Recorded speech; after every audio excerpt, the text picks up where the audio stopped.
Dear students, in this video we are going to discuss about reproduction in human beings. As you know, human beings जो हैं वो unisexual हैं, that is male and female reproductive organs अलग अलग individuals में होते हैं. अब जब सेक्सुअल मैच्योरिटी की एज स्टार्ट होती है तो that beginning of development of sexual maturity is called puberty. Puberty जो है वो फीमेल्स में अटेन होती है at the age of 10 to 12 years और मेल्स में ये अटेन होती है at the age of 13 to 14 years. अब प्यूबर्टल चेंजेस आती क्या क्या हैं मेल्स के अंदर, क्या प्यूबर्टल चेंजेस आती हैं? प्यूबर्टल चेंजेस इन मेल्स, पहली है widening off shoulders, deepening of voice. आपको पता है ना, आवाज़ थोड़ी मोटी हो जाती है, हैवी हो जाती है. Growth of axillary and pubic hair, जो प्राइवेट पार्ट्स होते हैं वहाँ पर हेयर आ जाते हैं. आर्म पिट्स के अंदर हेयर आ जाते हैं. बॉडी के ऊपर भी हेयर जो हैं वो उगने शुरू हो जाते हैं. फिर स्किन ऑयली हो जाती है जिसकी वजह से पिंपल्स हो जाते हैं. टीनेजर्स बच्चों को हमेशा पिंपल्स हो जाते हैं ना, क्योंकि स्किन ऑयली हो जाती है इस एज में. फिर अपीयरेंस ऑफ बियर्ड एंड माउस्टेचेस, मूछें और दाढ़ी आ जाती है. सेक्स ऑर्गन्स की ग्रोथ शुरू हो जाती है. फीमेल्स क्या क्या प्यूबर्टल चेंजेस होती हैं? इसमें वाइडनिंग ऑफ पेल्विस एंड हिप्स, ये वाइड हो जाते हैं. हाई पिच वॉइस, वॉइस जो है वो हाई पिच हो जाती है. Growth of axillary and pubic hair, same जो मेल्स में है वही. इनिशिएशन ऑफ मेंस्ट्रुअल साइकिल हो जाता है.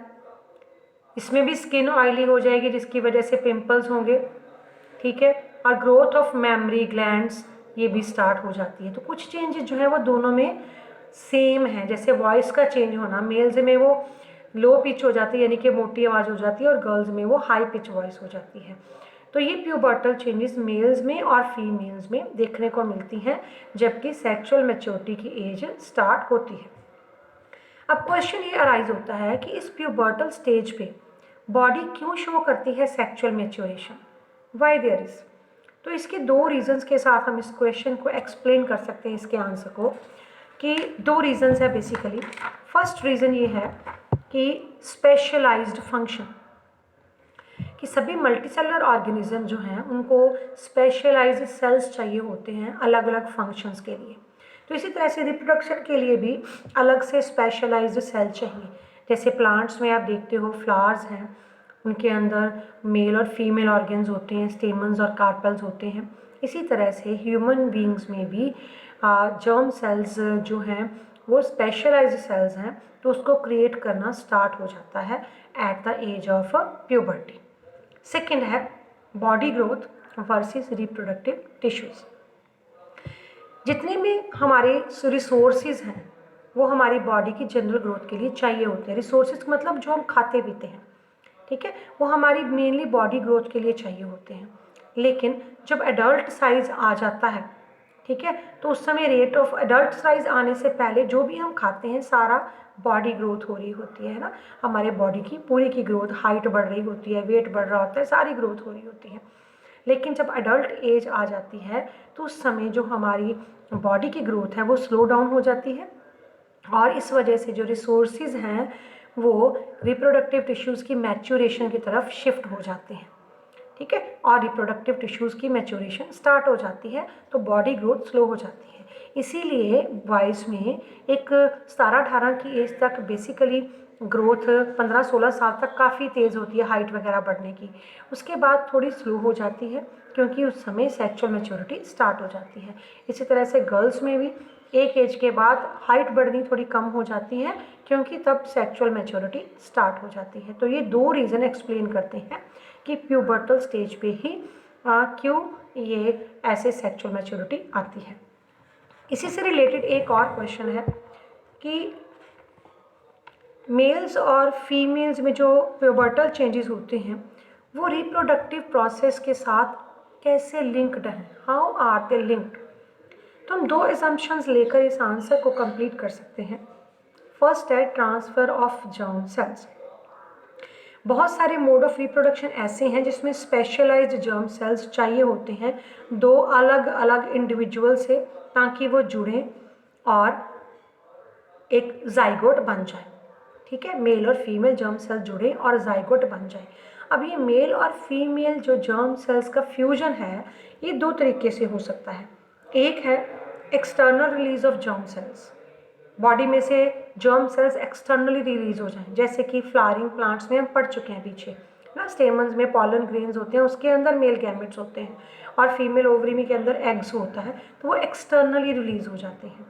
दूसरा होता है internal transfer of germ cells, जो कैसे होगा, अगर दो इंडिविजुअल्स की बॉडीज ज्वाइन करेंगी तो उनके जर्म सेल्स आपस में ट्रांसफ़र होंगे, जैसे कि ज़्यादातर एनिमल्स में होता है। तो एनिमल्स में क्या होता है, जब मेटिंग मतलब होता है दो बॉडीज़ का, दो इंडिविजुअल बॉडीज़ का मीट करना, दैट इज़ कॉल्ड मेटिंग। तो एनिमल्स को मीटिंग करने के लिए ज़रूरी होता है, इट इज़ नेसेसरी कि उनकी जो सेक्सुअल मैच्योरिटी है उस स्टेट को डिफ्रेंशिएट किया जाए, यानी कि उनके अंदर कुछ ऐसे चेंजेस हों जिसको देखकर पता लग जाए कि ये मेल है और ये फीमेल है। दूसरा, रिक्वायरमेंट ऑफ स्पेशल ऑर्गन्स। जब जर्म सेल्स को एक्चुअल ट्रांसफ़र हो रहा है, इंटरनली ट्रांसफ़र होना है, तो मेल और फीमेल दोनों में सेक्सुअल एक्ट के लिए स्पेशल ऑर्गन्स चाहिए होते हैं। जैसे ह्यूमंस में इरेक्टाइल ऑर्गन होता है पेनिस मेल्स के अंदर, ठीक है, जो कि मेल सेक्स ऑर्गन है, और फीमेल्स में उनके अंदर ओवरी होती है जिसमें वो कि बेबी को कैरी कर सकते हैं। तो दो ऑर्गन चाहिए होते हैं, एक तो ऑर्गन चाहिए होता है जिसको पेनिस कहते हैं, दूसरा वो ऑर्गन चाहिए होता है जो बेबी को लंबे समय तक अपने अंदर कैरी कर सके और बाद में उसको ब्रेस्ट फेड भी कर सके। फीड देती हैं ना फीमेल्स, अपने बच्चे को फीड देती हैं, तो इसीलिए अलग अलग मैच्योरिटी होगी। अगर फिज़िकल मैच्योरिटी दिखेगी तभी वो एक दूसरे को मीटिंग के लिए इंस्पायर करेंगे और तभी जर्म सेल्स ट्रांसफ़र होंगे।